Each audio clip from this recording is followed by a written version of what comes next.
Okay, let's get into this. What if? What if your location, your actual zip code, was somehow quietly making you poorer?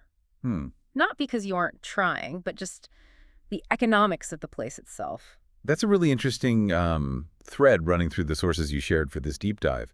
It sort of challenges that standard advice, right? They'll just earn more thing. Exactly. It asks you to think about the financial pull of where you actually live. And this idea comes up, this strategy, Yeah. Geo Arbitrage. Right? Sources mention people using it. Digital nomads, remote workers. Yeah, and even these quiet millionaires the material talks about. Okay.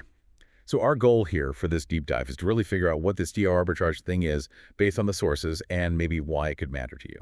Right. So diving in, how do the sources actually define it? What's the basic idea? Well, fundamentally, it's presented as math, really, not like some kind of magic trick. Math, not magic. I like that. Yeah. It's about earning your money in a strong currency. Think dollars, euros, pounds, that kind of thing. But then choosing to live somewhere, the cost of living is, well, way lower. Ah, okay.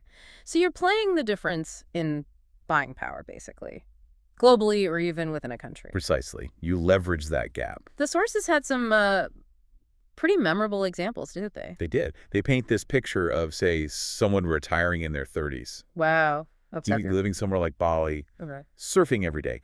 And the key point is, this isn't because they won the lottery or inherited a fortune. No trust fund kids here. Right. Yeah. It's presented as a result of playing what the source calls a smarter financial game. So how does that game work? Earning global money. Exactly. Earning at a rate tied to a stronger economy, maybe remote work, online business, investments. Yeah.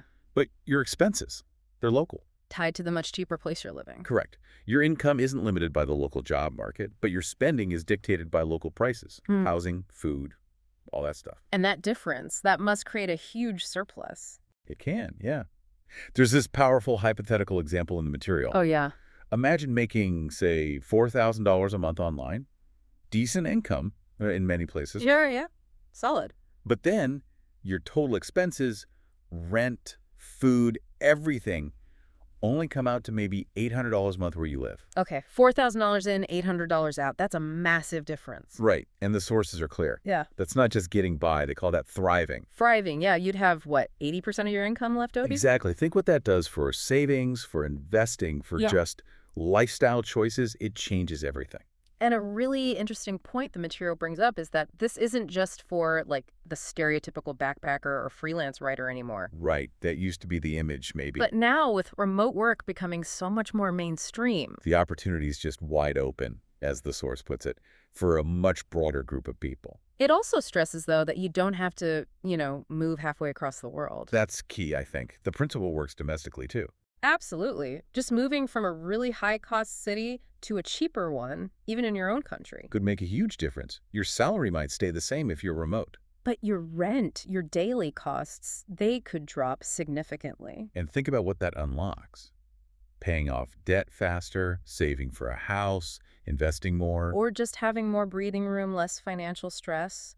That peace of mind is huge. Definitely. It really does reframe things, doesn't it? Instead of only focusing on making more. Like getting a raise or another side job. Yeah. What if the move is to change things so you automatically keep more of what you already make? The material frames geo arbitrage less as running away and more as actively designing a life. Designing it so your income works harder than you do. I like that phrasing. Yeah, or your money stretches like it's on steroids. That was another one. That paints a picture. It really highlights how that cost of living difference changes the basic math.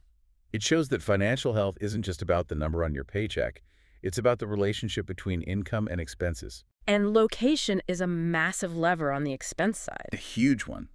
So if we sort of wrap this up, what's the core takeaway from these sources? I think the main thrust is, before you just jump to needing a better job or more hours. The default path for many people. Right. Consider if changing your location, upgrading your location, maybe could get you to your financial goals faster or just better. It's a different angle. Makes you think about the hidden cost of your address. It really does. And that final thought the material leaves you with is quite provocative, isn't it? Yeah. What was that again? That sometimes getting richer or achieving financial freedom, it isn't really about earning more. Okay. It's about choosing where your money lives. and where you live.